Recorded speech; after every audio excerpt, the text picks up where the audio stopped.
جمع میشه. 3 سال مونده زیر آفتاب و بارون.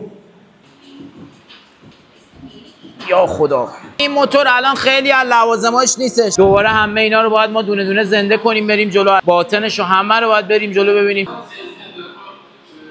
همه جا شوغن زده.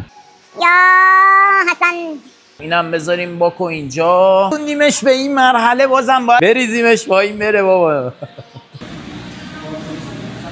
کل جلوی سوزوکی 1400 باز شد.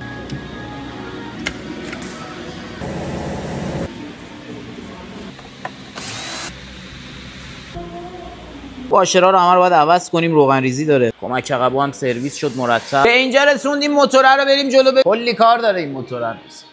کار رو ببین چجوری میره جلو.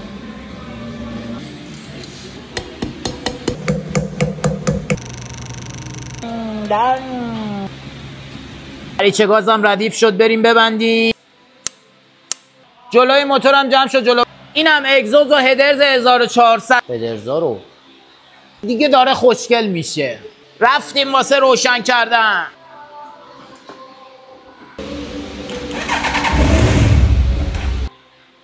انجین خراب شد. کار انجین تموم شد.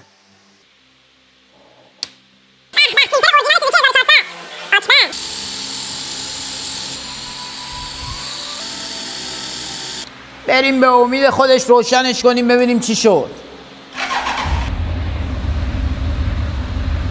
میخوام برم تستش کنم ببینم همه چیش اوکیه یا نه.